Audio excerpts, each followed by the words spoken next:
Vamos fazendo a nossa prece. Então vamos dizendo: Senhor Jesus, auxilia-nos a compreender mais, a fim de que possamos sentir melhor, já que somente assim as bênçãos que nos concedes podem fluir através de nós, em nosso apoio e em favor de todos aqueles que nos compartilham a existência.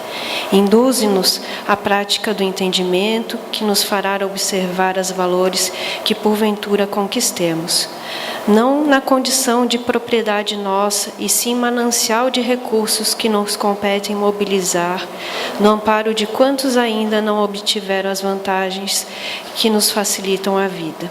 E ajuda-nos, ó Divino Mestre, a converter as oportunidades de tempo e trabalho, com que nos honrastes em serviço aos semelhantes, especialmente na doação de nós mesmos, naquilo que possamos dispor, de maneira a servir hoje melhores que ontem, permanecendo em Ti, tanto quanto permaneces em nós, agora e sempre, e vamos dando por aberto os trabalhos desta tarde, que assim seja. E hoje temos o trabalhador Sidney Lourenço, do Centro Espírita Amor e Humildade do Apóstolo de Florianópolis, que irá nos falar sobre o Cristo. Que Jesus o abençoe. Queridos amigos, que a paz do Cristo esteja em nossos corações.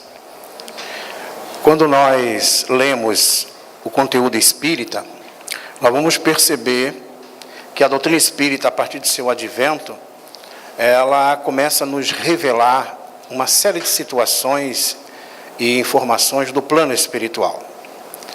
O nosso querido Chico Xavier, quando esteve entre nós, ele nos brindou, através da sua mediunidade, diversas obras.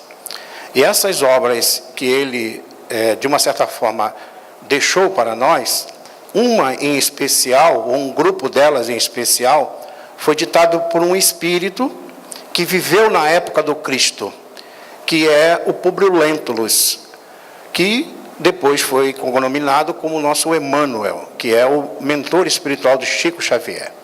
Inclusive o próprio Chico e outros viveram aquele momento. E Emmanuel, depois, narrando as histórias, ele, em um livro, em especial, o A Caminho da Luz, ele vem revelar realmente a visão do Cristo que até então a humanidade não tinha, de uma forma muito mais ampla. O que se tinha a visão de Jesus era a partir do seu nascimento, todo o processo que nós temos aí do período cristão, e principalmente depois de 313, quando se tornou uma religião oficial do Estado e passou a ser uma crença. E nós temos todo aí um trabalho feito pelos indivíduos, pelos homens, a partir do conhecimento do Cristo. Nós temos aí na história, no ano 64, Nero tacando fogo em Roma e depois acusando os cristãos de terem feito isso, e a perseguição que aconteceu, todos aqueles que seguiam as mensagens de Jesus, ocorreram até praticamente o ano de 313, quando depois a religião se tornou oficial do Estado e passou a ter todo um trabalho, vamos dizer assim, de desenvolvimento de amplitude, que nós vamos então encontrar isso até praticamente no meado, nos anos 1000 em diante, as cruzadas. Nós vamos encontrar alguns movimentos religiosos que ocorreram de uma forma influenciando a sociedade, e nós vamos encontrar e perceber que a grande maioria dos grandes movimentos que ocorreram na humanidade, eles têm um viés religioso, uma ligação religiosa. Alguns especialistas analisaram que as guerras, por exemplo, mais de 80%, até 80% das guerras que existiram e existiram no mundo, são de origem religiosa. E quando Emmanuel ele começa então a revelar quem é o Cristo, e para nós espíritas passamos a ter essa nova informação, porque as outras crenças, por não aceitar a ideia que o Espiritismo se propõe, principalmente de revelação do mundo espiritual, ou até a própria vida da alma após a morte, não a considera. Emmanuel, nesta obra, ele afirma que quando o nosso planeta, a Terra, ela foi formada há 4 bilhões e meio de anos atrás, da grande nebulosa, ao se resfriar pelo espaço e poder ser habitada, o Cristo já existia naquela época, já era Cristo. Ou seja, o grau evolutivo desse espírito, que nós o consideramos o Cristo, ele já tinha esse potencial em termos evolutivos há 4 bilhões de anos atrás. Se eu parar agora aqui e perguntar, né, o que nós fizemos ontem, talvez alguns lembram, né? Se eu perguntar agora o que fizeram semana passada, talvez mais da metade não vai lembrar. Se eu perguntar o que fizeram há um ano atrás, nesse mesmo dia, talvez tenha mais dificuldade. E se eu perguntar o que nós fizemos aí há 50 anos atrás, fica difícil. E se eu perguntar, por exemplo, 100 anos atrás, muitos vão dizer assim, poxa, eu não estava nem no corpo, né? Fora do corpo, com certeza. E se eu questionar o que nós fizemos há 1000 anos atrás, muito menos nós vamos recordar. Então, se nós formos analisar, há 4 bilhões de anos atrás, talvez a gente ainda estava num período ainda de individualização do princípio espiritual, ou já individualizado, mas ainda sem consciência plena, para chegar na fase humana. As nossas civilizações têm há pouco mais de 15 mil anos. Então, só para a gente ter uma ideia da envergadura espiritual de quem nós vamos conversar hoje, que com certeza nós não temos nem condição de comentar alguma coisa, até porque precisaria ter uma percepção que o Cristo tem. É bom a gente que entenda como isso funciona no plano espiritual. Jesus, ele é o governador espiritual do planeta Terra. Juntamente a ele, há uma pleiade de espíritos evoluídos que estiveram no planeta auxiliando em todos os processos da evolução humana e em diversas características religiosas. Krishna, Buda, Lao Tse, Confúcio, Moisés e tantos outros, Maomé, vários. Todos eles são espíritos que vieram com uma missão em nome do Cristo, para auxiliar o progresso da humanidade. Então, quando nós começamos a buscar entender esse período, né, da nossa humanidade, nós percebemos que todos esses avatares, esses espíritos que estiveram, que hoje nós os reverenciamos, cada um dentro da sua crença, nada mais são do que aqueles que estão fazendo a tarefa, o trabalho do Cristo. E ele, em especial, esteve entre nós, conviveu entre nós. E Emmanuel diz que Jesus se aproximou da Terra durante tem 2 períodos que marcam a presença do Cristo muito próximo ao planeta. Um, na formação do planeta, há 4 bilhões e meio de anos atrás, e quando ele esteve entre nós. E aí uma pleiade de espíritos cuidava, então, do planeta.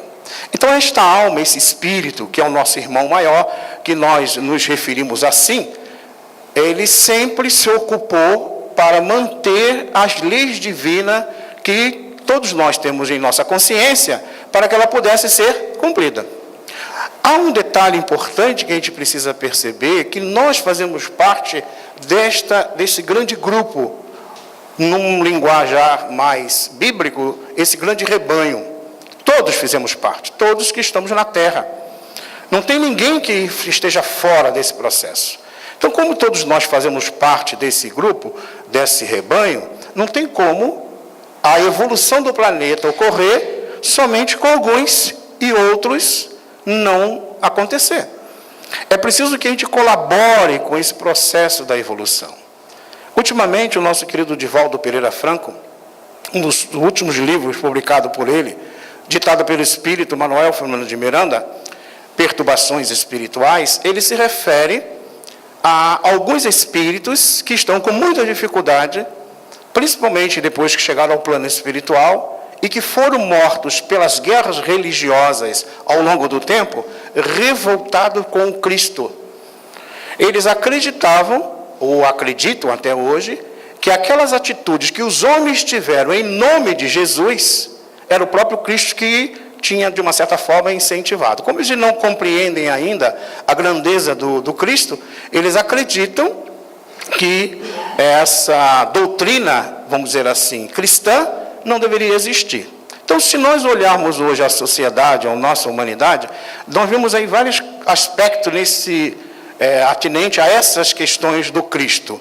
E a doutrina espírita cabe, então, esclarecer, acalmar, tranquilizar, mostrar que a terra não está à deriva, não está largada, mostrar que Jesus continua presente. Só que há um pequeno detalhe que é, a tarefa, o trabalho, vai acontecer a partir de nós. Então, como é que a humanidade vai mudar? A partir do momento que a gente começar a entender a sua mensagem e vivenciá-la, vamos dizer assim, de uma forma plena. É natural que a gente leia muito e grave pouco. É natural que a gente leia muito e até retenha alguma coisa, mas é natural mais ainda, não normal, mas é normal, mas não natural, que a gente leia tanto e não faça a metade daquilo que a gente lê. Então, o dia que a gente começar a transformar aquilo que a gente lê, medita, pensa, e as outras crenças também, em atitude, em comportamento, nós estaremos modificando, vamos dizer assim, as vibrações, a estrutura psíquica e emocional do nosso planeta e, naturalmente, nós estaremos nos modificando. Nós vamos pegar um ângulo que é análise em relação à pedagogia de Jesus. A pedagogia da humanidade, o maior pedagogo da humanidade, o Cristo, nos trouxe os princípios eternos da educação com amor. Então, a proposta do Cristo é uma educação, essa educação através do amor, que nós devemos desenvolver. Mas é algo particular, é algo individual. Não é algo que é para o outro, é para mim, em especial, para cada um em especial, na meditação. Nós vamos trazer alguns pontos para esta análise. Nós vamos verificar que os princípios da aprendizagem dele, ela sempre vai ser alicerçada no valor da pessoa humana. Se nós observarmos, Jesus sempre valorizou o indivíduo, a pessoa humana. Quando nós começamos a perceber isso, nós começamos a entender que há um processo de busca interior para que a gente resplandeça a nossa luz. Há um diálogo, há um registro de Mateus, no capítulo 4, no seu evangelho, dizendo que se teus olhos forem bons, todo o teu corpo será luminoso. Então, a maneira como eu vejo as coisas, como é que eu encaro as situações, isso reflete aquilo que eu sou por dentro. Então, se eu não tenho, vamos dizer assim, elementos de paz, de tranquilidade, é natural que a minha visão, a minha percepção externa vai ser sempre com conteúdo que eu gero dentro de mim mesmo. Esse conteúdo que eu estou gerando dentro de mim mesmo apaga, diminui essa minha capacidade de um espírito imortal que sou, de perceber as características, as nuances que Deus nos apresenta. Há pessoas que muitas das vezes se retêm em dificuldades da humanidade, registrando cada ponto, cada detalhe, ou de indivíduos, e esquecendo que há um processo maior acontecendo em termos de transformação. Muitos de nós, às vezes, nos perdemos. Por isso que Jesus nos fala, vós sois a luz do mundo. Há uma passagem que ele diz, aquilo que eu faço, vós podeis fazer muito mais, se quiserdes. Por que a gente não faz ainda? Porque a gente não quer.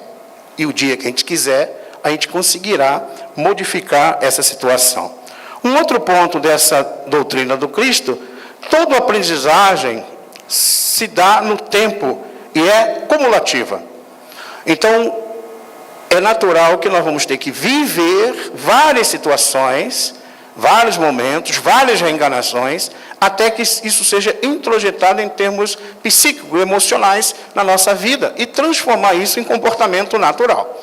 Quando nós, por exemplo, analisamos alguns desses indivíduos que, ao perceber o conteúdo do conhecimento do Cristo e se modificaram, como Madre Teresa de Calcutá, Irmã Dulce e várias outras, Chico Xavier, ao se dedicar ao próximo, ao fazer o bem ao próximo, muitas das vezes a gente fica assim olhando. Certa feita nós estivemos lá em Uberaba, já bem depois da morte do nosso querido Chico, fomos visitar a sua casa, que agora se transformou em museu, e ali à frente, as pessoas, os companheiros comentando, falando, e muitos diziam que muitas pessoas ficavam à porta da casa do Chico, durante o dia, à noite, ônibus e mais ônibus chegavam àquelas regiões para que o Chico pudesse atender, cada um diante das suas necessidades.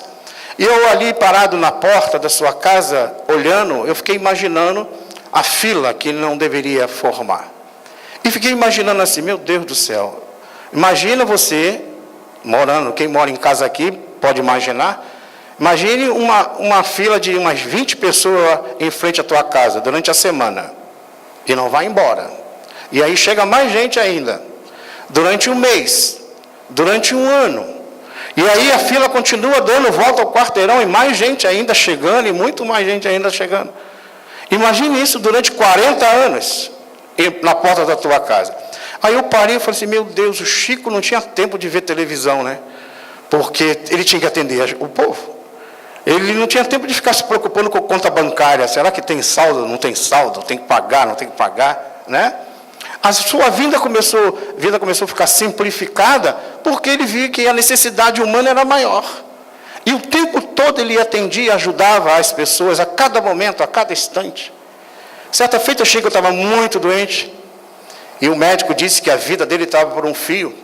E um dos repórteres perguntou, Chico, o médico disse que tua vida está por um fio, Chico. Então você tem que dar uma parada para descansar. E o Chico disse, Emmanuel fala que quando a vida está por um fio, a gente tem que trabalhar para engrossar o fio.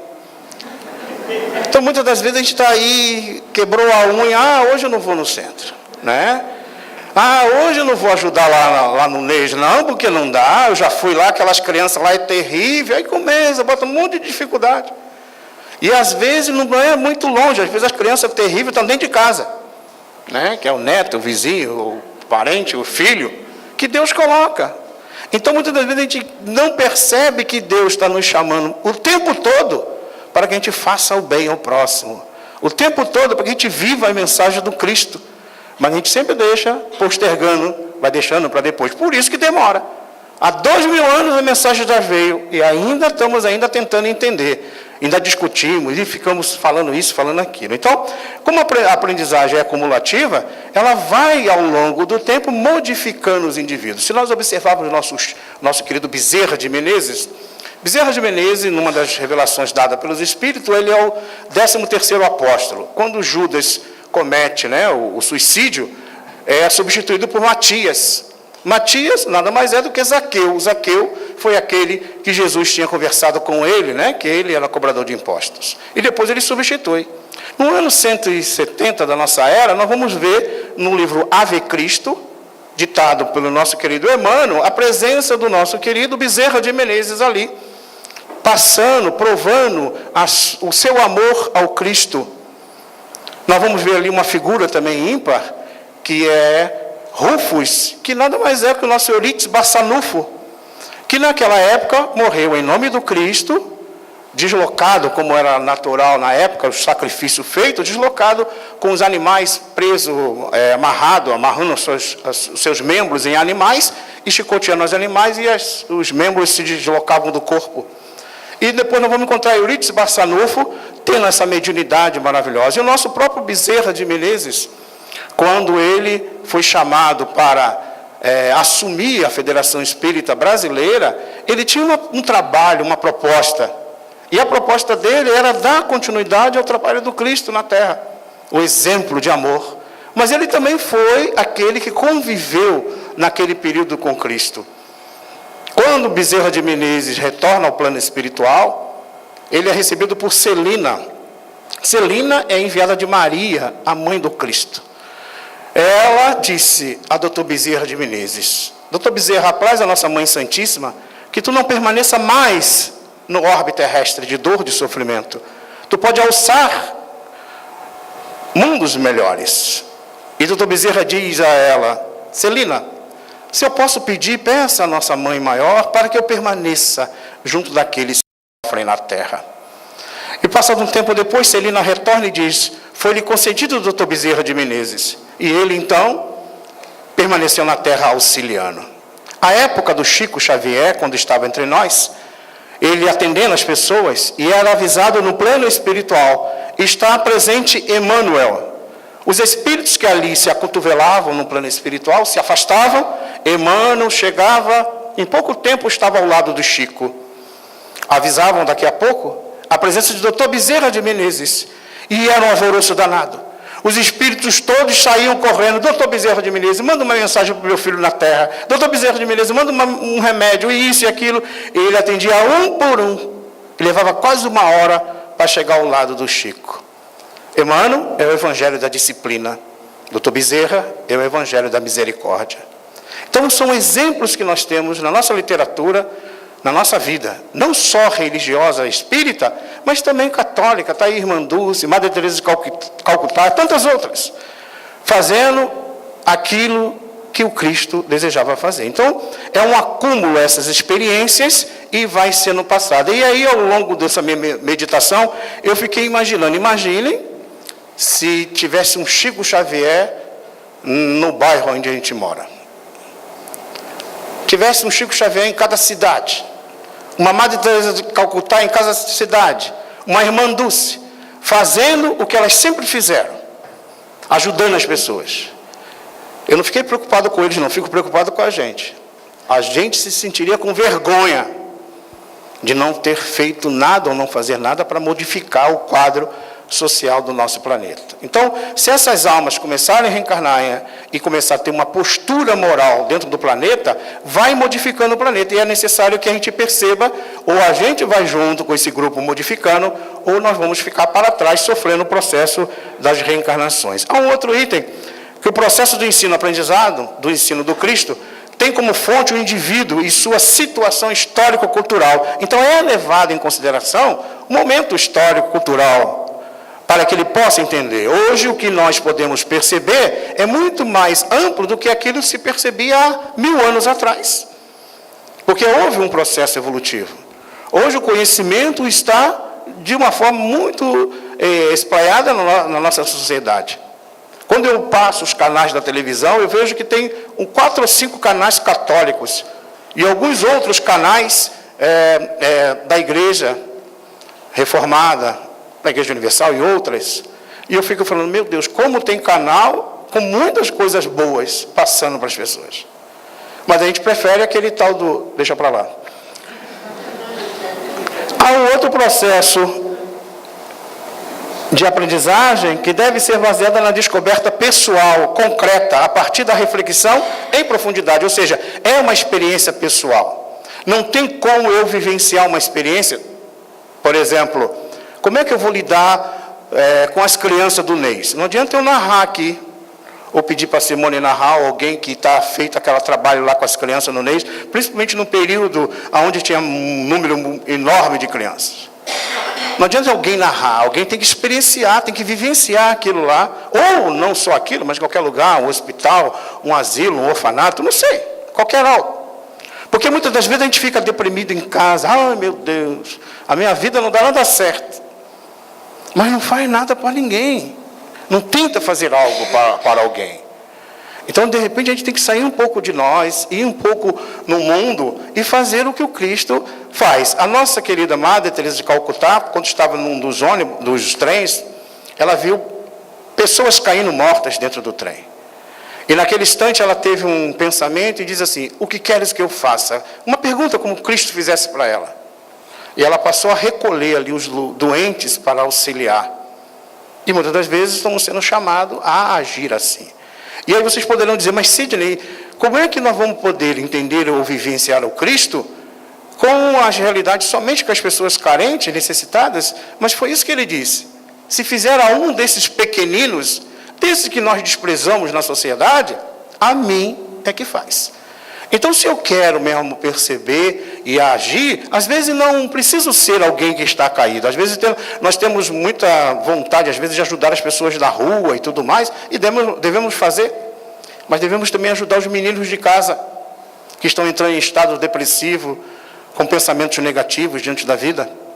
Voltar um pouco para o lar, de ligar um pouco a TV e conversar um pouco sobre a vida, para ter essas reflexões. Hoje as nossas crianças e os nossos jovens precisam ter consciência crítica diante da vida, para saber se posicionar. Mas a gente vê uma cena em uma das novelas que mostra a troca de casais ou outros comportamentos diversos, briga, por exemplo, discutindo com os pais. Na minha época, se nós falássemos alguma coisa alta para o avô, a gente, era muito bem educado, né? Hoje a gente vê isso nas novelas. E a turma que está assistindo quer fazer isso com o avô, não tem respeito mais pelo mais velho. Ontem a gente dava lugar aos mais velhos dentro do ônibus. Hoje, a gente até finge que está dormindo. Então, a gente para pensar, a humanidade está precisando de criar uma reflexão individual em relação às suas ações. Um outro ponto desse conhecimento, a aprendizagem se evidencia na vivência, na demonstração, no comportamento que denota uma transformação interior. Então, à medida que nós vamos nos transformando, isso não é para ser dito para ninguém, botar lá no Face, opa, eu consegui hoje amar alguém. Não precisa botar lá. Se você ama, ama, e pronto. Ah, mas o outro não ama, o problema é dele, mas você faz a tua parte. Tenta fazer um pouco. Eu sempre conto uma história, eu vou contar para aqueles que ainda não ouviram, né, essa história, porque às vezes a gente quer se transformar, quer se tornar uma pessoa boa, quer ter uma atitude melhor, mas a gente quer de uma hora para outra. A gente pega o Evangelho, segundo o Espiritismo, e aí lê lá, agora sou humilde. Aí começa a falar baixinho, andando devagar, achando que isso é humildade. Mas não pisa no pé não, porque se é bem capaz de eu pegar o Evangelho e ainda, né, fazer algo com o Evangelho. Então, se eu quero adquirir virtudes, não é de uma hora para outra, porque daqui a pouco eu faço, daqui a pouco eu não consigo, e eu vou se frustrar, e daqui a pouco eu vou ficar desistindo. Então, tem uma história que eu sempre narro de um homem que passava por uma rua à noite com o seu carro, e ele sempre imaginava que um dia o carro dele pudesse quebrar por ali, mas aí mesmo assim ele passava, até que um belo dia o carro quebrou. Ao quebrar o carro, ele ficou preocupado, porque desceu do carro, à noite escura, todo mundo passava, ninguém parava para ajudar, e ele via que ele estava numa situação difícil, sem saber mexer no carro. Até que, passado algum tempo depois, passa por ali um caminhoneiro, desce e começa a auxiliá-lo. E mexe dali, mexe daqui e tal, daqui a pouco o carro pega. E quando o carro pega, ele começa a agradecer o caminhoneiro. Oh, meu amigo, muito obrigado. Muito obrigado por você ter me ajudado. Você foi uma alma muito boa. Todo mundo passou aqui, ninguém me ajudou. Mas você foi o único que parou. E o caminhoneiro quieto. Já ia embora. E ele continuou, não, meu amigo, você é muito bom, você é uma pessoa maravilhosa. E começou, mas ele agradeceu tanto o caminhoneiro, que o caminhoneiro virou para ele e falou assim, meu filho, peraí, vou te dizer uma coisa. Você, na realidade, você tem que parar de me agradecer. Mas por quê? Você foi o único que me fez o bem? Não, que é o seguinte, você, na realidade, você deu foi sorte. Sorte? Como assim? Não, é que eu me comprometi, diz o caminhoneiro, que toda terça-feira eu ia ajudar alguém. Se fosse quarta, tu ficava na estrada. Mas como hoje é terça, e eu te vi ali parado, eu falei, eu me lembrei do meu compromisso comigo mesmo, para ser feliz. E aí eu desci, e fui te auxiliar. Então, meu amigo, não me agradeça. E foi embora. Mas vejam, se eu quero realmente modificar, eu tenho que fazer um projeto de amor comigo. Uma programação. E não precisa publicar para ninguém saber, não. É você contigo mesmo. De preferência, sem cláusulas, aquelas que os advogados gostam, né? Uma vigência curta de 24 horas, e que no dia seguinte você possa renovar e estabeleça, por exemplo, se você tiver, porque eu sei que aqui o pessoal em Balneário não tem essa deficiência que eu vou falar, mas se você tem mania de comentar sobre a vida alheia, né, lá em Florianópolis tem bastante. Mas aí, o que você faz? Eu boto lá no meu compromisso. Eu não vou falar mais mal da vizinha pela manhã. Só falo de tarde, mas de manhã não. É preciso que a gente estabeleça uma regra. Porque querer ter a virtude de uma hora para outra, a gente vai se decepcionar consigo mesmo. E de uma hora para outra, daqui a pouco, tu não vai conseguir. Então tenta. Eu tenho uma turma lá em casa que eu não consigo ouvir ninguém. Aí tenta, pelo menos um. Já que tem 5 que eu não ouço, tento treinar para um, tento fazer o bem para um, tento escutar mais e reagir menos. Então esse é um treinamento. Daqui a pouco, quando isso internaliza, daqui a pouco eu estou fazendo sem sentir, sem perceber. E aí eu me transformo e as pessoas que estão à minha volta começam a se transformar também. Então, essa transformação interior é uma busca incessante que nós devemos fazer. Um outro ponto, toda aprendizagem no ensino do Cristo conduz o homem à harmonia consigo próprio, como próximo e com Deus. Então não tem outro mecanismo. Eu amo a Deus, mas aquela turminha lá, na minha rua lá, eu não gosto não. Não tem como você dizer que ama a Deus sem amar o próximo. Você pode ter dificuldade com um, não aceitar o comportamento do outro, mas odiar o outro você começa a ter dificuldades, né? Então essa relação precisa existir, do meu amor ao próximo, meu amor a Deus. A maneira de eu chegar a Deus é através do próximo, não tem outro mecanismo, né, no ensinamento do Cristo.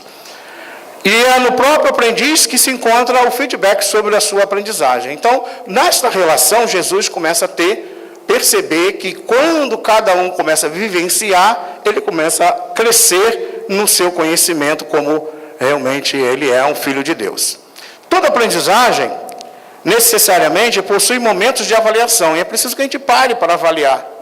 Por exemplo, aquela passagem, né, da mulher adúltera. Aquele dentre vós que estiver sem pecado, atire a primeira pedra. Se nós pudéssemos reproduzir a cada 30 segundos aquela passagem, aí estaria tirando muita pedra da mão. Que muitas vezes a gente está com elas fazendo isso em relação às pessoas. Porque muitas das vezes a gente está fazendo igual ou até pior aquelas situações. Então, essa avaliação ela é constante, para que eu possa verificar se eu já avancei, se eu já estou com uma postura diferente diante da vida.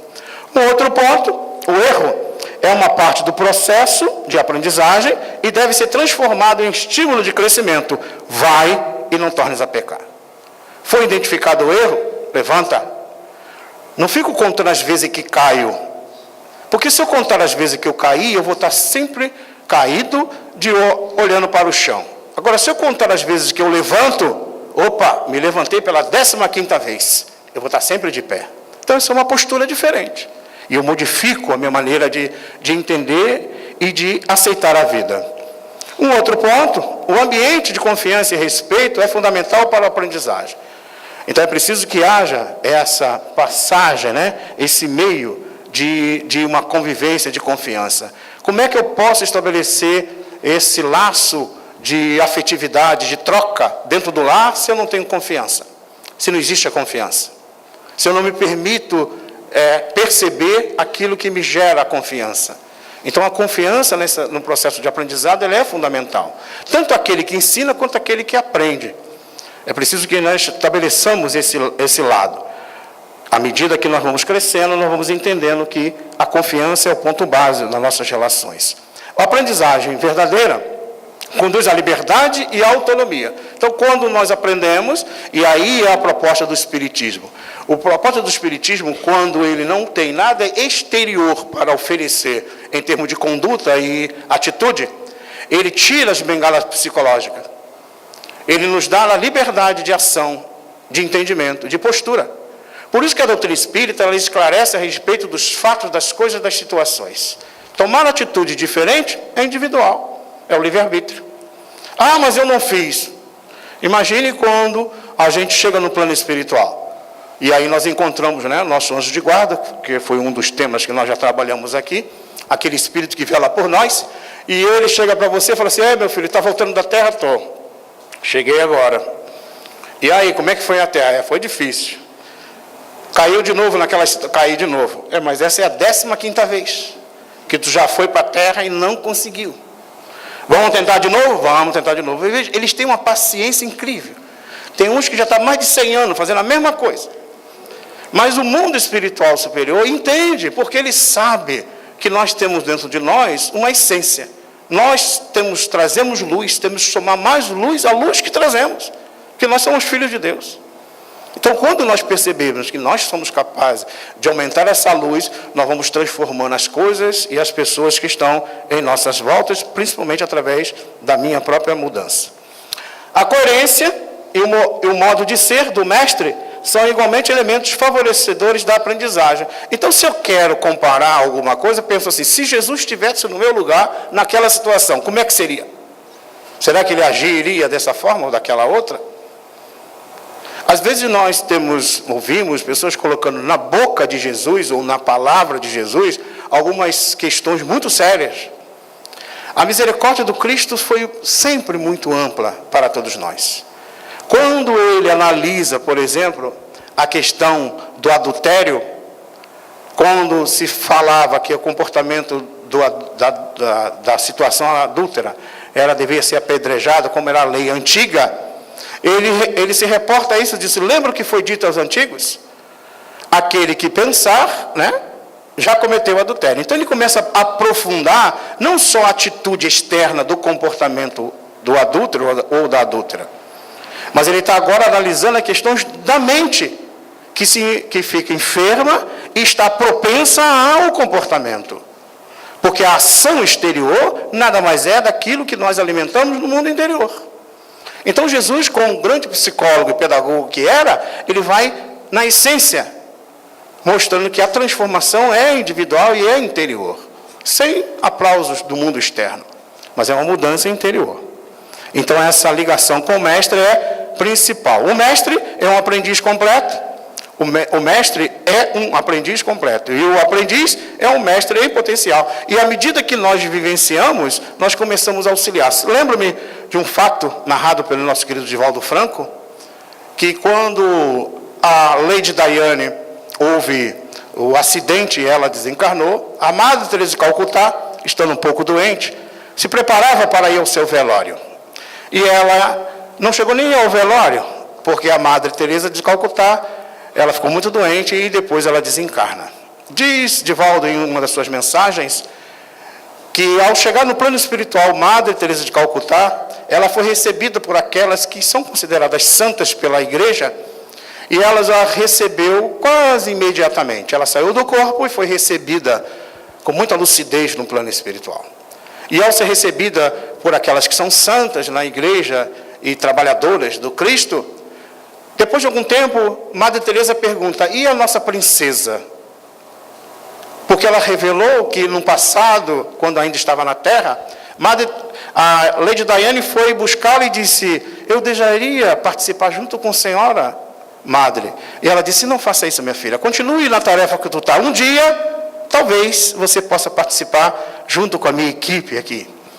E quando ela chegou no plano espiritual, ela perguntou: e a nossa princesa? E ela disse: ora, ela foi recolhida depois do acidente, continua ainda dormindo, pelo estado emocional que ela se encontra, e a gente pode visitá-la. E Madre Teresa foi visitá-la. E ela estava dormindo no plano espiritual. Foi recolhida, enquanto todas as situações que aconteciam no planeta em relação ao seu nome, mas ela foi sendo envolvida em preces, em auxílio.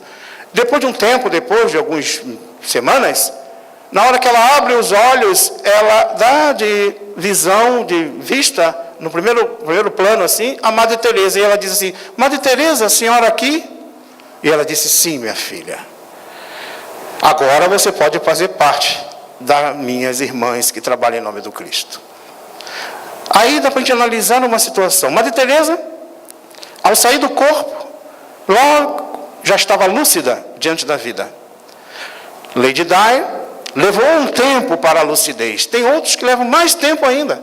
A situação da alma após a morte do corpo físico depende muito do estado como ela vive na Terra, da maneira como ela se relaciona, daquilo que ela nutre dentro do seu coração, daquilo que ela valoriza como questões principais da sua vida.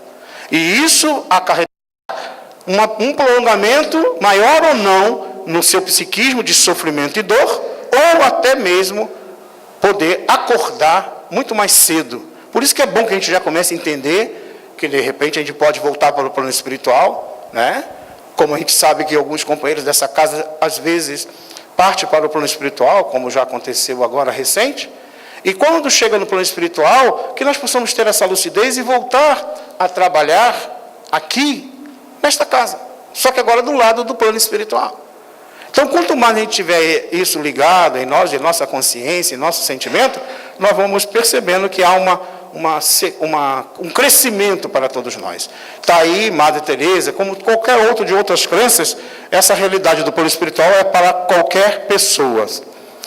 Toda aprendizagem significativa é aquisição para o espírito imortal. Então, ao aprender aqueles valores da vida verdadeira, permanecerá conosco. No capítulo 16 do Evangelho segundo o Espiritismo, Allan Kardec vai registrar a respeito da verdadeira propriedade. E ele vai dizer: os espíritos vão registrar. Nós não possuímos nada que é de uso do corpo, só possuímos aquilo que é de uso da alma. Aquilo que é do corpo, fica no corpo. Aquilo que é do mundo material, fica no mundo material. Por exemplo, o celular, por mais bonito que seja, vai ficar, né? O carro, beleza, vai ficar. Então a gente já sabe que vai ficar, é bom já se desprendendo dele agora. E se tem muitos bens, já divide já para a família, já dá para aqueles que tem, que dá para depois não ficar perturbado. Não era para dar para fulano, era para dar para ciclano. Então já vai dividindo as coisas, já vai fazer. Aproveita. Porque quando chegar lá do outro lado, não tem mais jeito. O povo daqui, depois de uma semana, vai esquecer. Talvez leve um pouquinho mais, alguns, né? Mas esquece. E aí a gente vai ficar agoniado, sofrendo com as coisas do mundo. E aí ele registra lá o que realmente é propriedade da alma. Aí ele diz apenas 3 coisas: a inteligência, o conhecimento e as qualidades morais. Isso é nosso, isso ninguém tira. Por isso que toda aquisição é para o espírito imortal. Por mais que a gente queira adquirir, há uma história muito engraçada que Divaldo narrou em uma das suas palestras, de uma senhora muito rica, que colocou no seu testamento que quando ela morresse, ela queria ser enterrada num belo Rolls Royce que ela tinha. Quando ela morreu, o pessoal leu o testamento e a vontade geralmente daquele, né, que partiu para o hospital, o povo aqui na terra cumpre, né, com medo, né, de alguma coisa.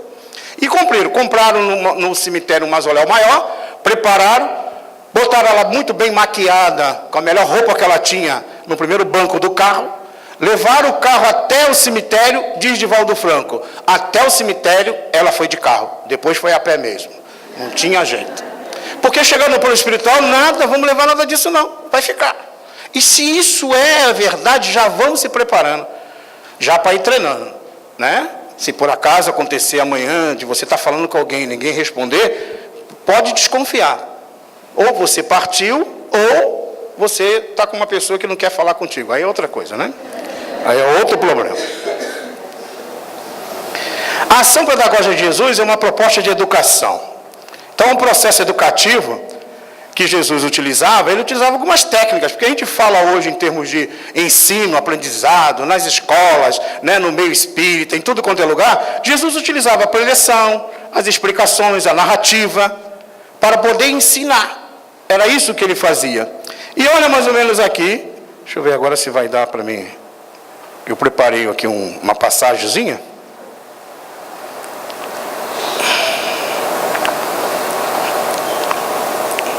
Bem-aventurados os que têm fome e sede de justiça,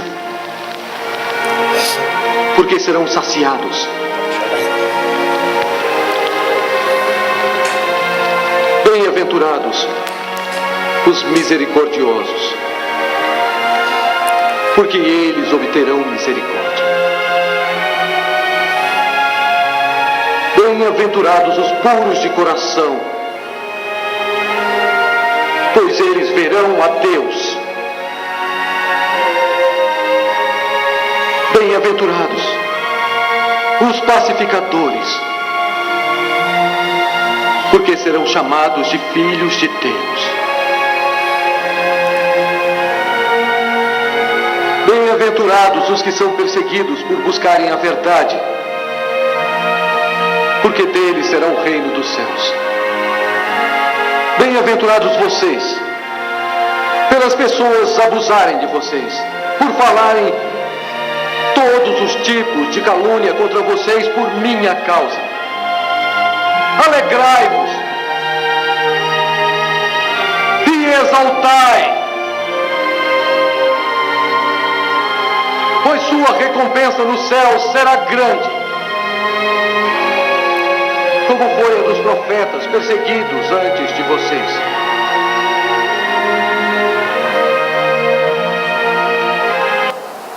Então, os ensinos do Cristo, havia as narrativas, né? Mostrando. Gandhi disse, ao ouvir o Sermão do Monte, a ler o Sermão do Monte, bastava somente isso. Não precisava mais ler livro nenhum. Então, aqui há uma mensagem, há uma proposta de renovação pessoal e de trabalho interior que o Cristo deixou para nós. Aí nós temos também outras técnicas de pergunta, de debate, de explicação, que ele acaba tendo, né, com diversas situações. Nós selecionamos uma aqui, em especial, que está registrada em Lucas.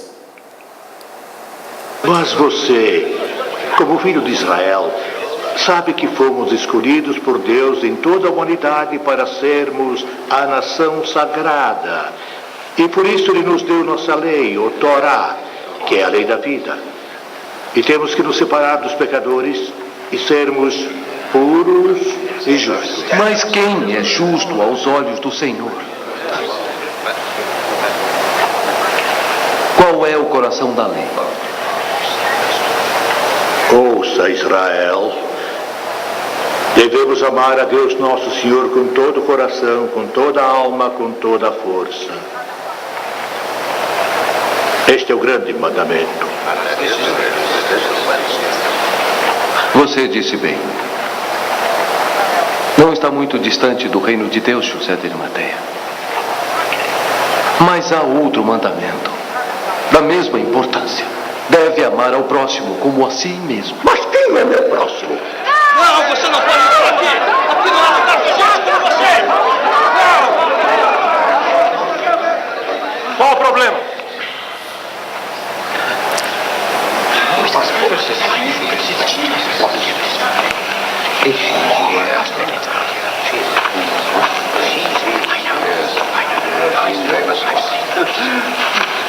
O que ela está fazendo?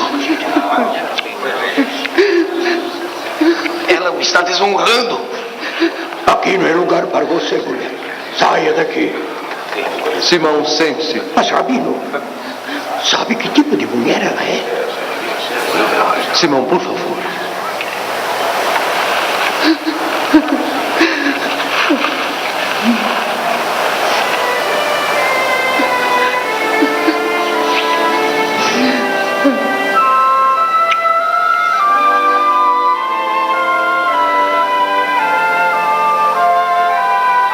Simão, quando eu vim em sua casa, você não lavou meus pés, nem beijou ou untou minha cabeça com óleo.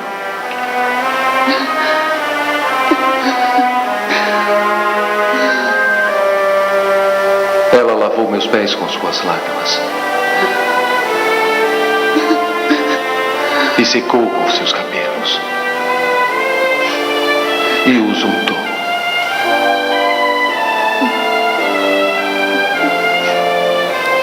Filha, seus pecados, e eu sei que são muitos, estão perdoados por causa da grandeza do seu amor. Tolice, apenas Deus pode perdoar. Só Ele mesmo para perdoar.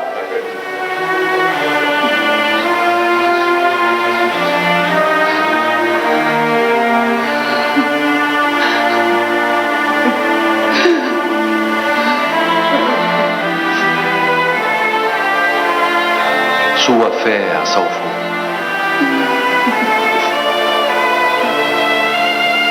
Vá. E não peque mais.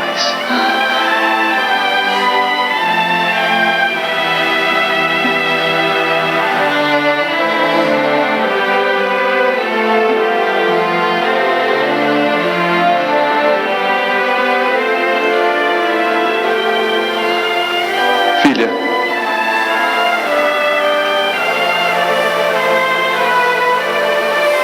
leve esse óleo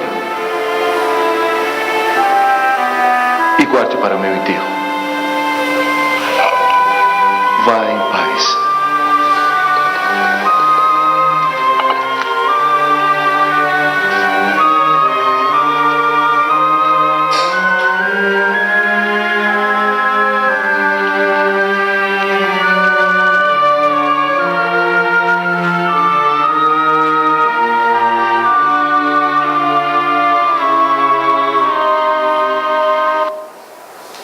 Então aí nós vimos nessa mensagem justamente a questão do amar ao próximo. E quem é o próximo? Qualquer um, qualquer pessoa, né? O ato de perdão nessa passagem do Cristo, né? Sentido imanente e transcendente da experiência humana, Todos os nossos atos do cotidiano são contabilizados perante a justiça divina. Então, tudo aquilo que fazemos e deixamos de fazer está sendo registrado. Então, quando chega do outro lado, no plano espiritual, nós somos naturalmente a rever o livro da nossa vida, que é escrito página a página por nós, letra a letra, em cada página do livro da nossa vida. Vai haver momentos em branco, vai haver momentos com grafias muito fortes, vai haver momentos de grafias um pouco envolvida com lágrimas, mas essa é a nossa realidade. E à medida que nós vamos avançando, nós vamos percebendo a grandeza do Cristo. Jesus, então, aqui esteve com a sublime missão de trazer os ensinos que irão promover a transformação moral da humanidade.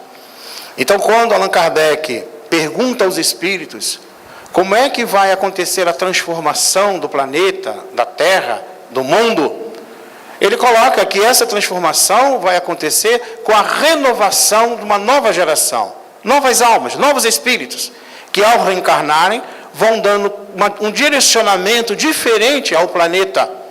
E a nossa Terra já está envolvida por essa grande plede de espíritos que já estão reencarnados, nos direcionando para um caminho melhor.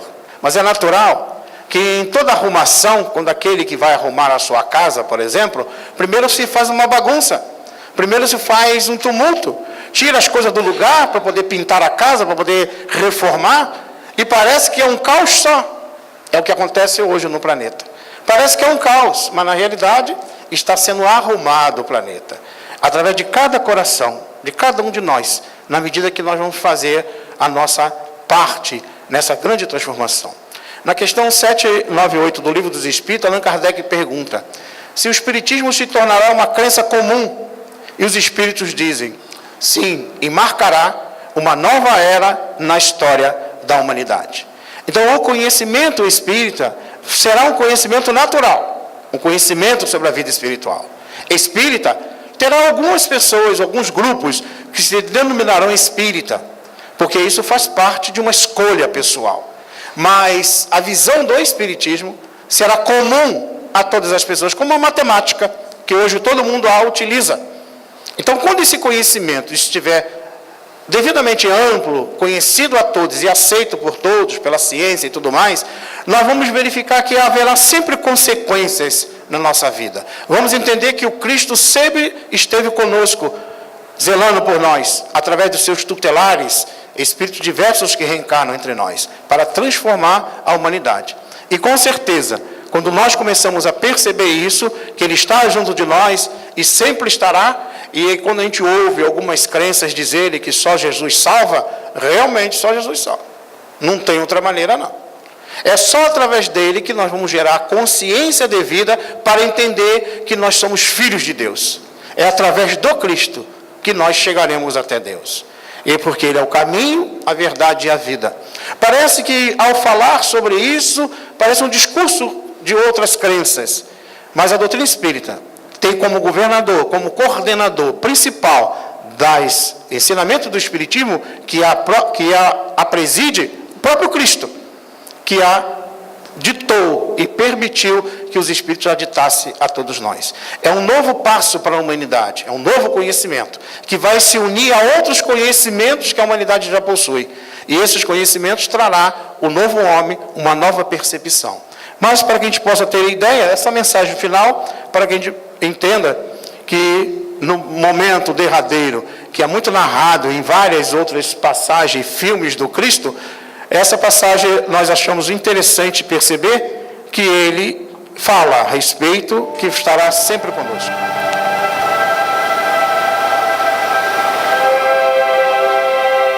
Estava escrito: o Filho do Homem sofrerá, e no terceiro dia ele ressuscitará e entrará em sua glória.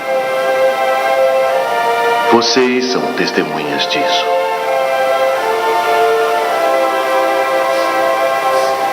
Agora meu Pai se reconciliou com o mundo, e como Ele me enviou,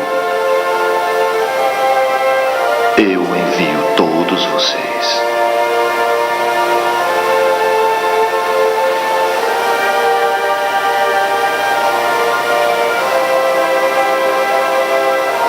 Receba o Espírito Santo.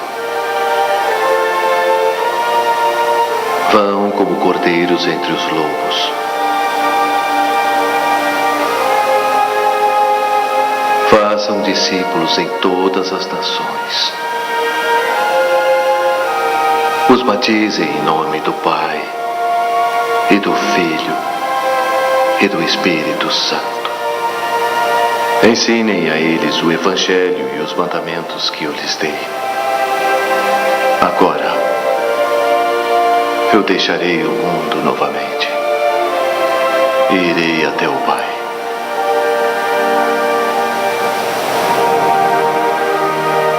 Ó Senhor, fique conosco. Já está anoitecendo. O dia quase já se foi.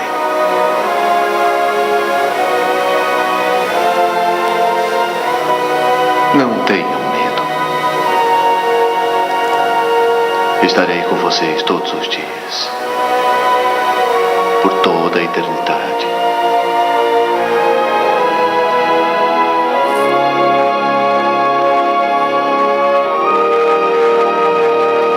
Então, a proposta do Cristo sempre vai ser essa. Estará sempre conosco. Nós estamos hoje experienciando uma fase na vida, e amanhã, quando deixarmos o mundo material e nos encontrarmos no mundo espiritual, vamos verificar que existe uma lei de harmonia, de paz, uma lei de amor que rege todos os mundos, em todos os lugares. Façamos a nossa parte, criamos a nossa meditação, paremos um pouco diante das dificuldades do mundo e analisemos o que nós temos feito pelo Cristo na Terra. Será que temos feito alguma coisa por nós, por Ele, pelo próximo? E com certeza, nós vamos perceber, se isso cada um de nós fizermos e passar para uma pessoa sequer, um valor de paz, de amor, vai transformando as pessoas e a humanidade um dia será transformada. Que Deus nos abençoe, nos fortaleça na prática do bem e que esses ensinamentos que a doutrina espírita propõe, e é o próprio Cristo, e em especial essas películas de Franco Zeffirelli, que é fácil de encontrar hoje, que nós possamos assistir e meditar um pouco sobre a lição do nosso irmão maior. Que Deus nos abençoe. Muita paz. Agradecemos ao Sidney pelos ensinamentos e estudo desta tarde.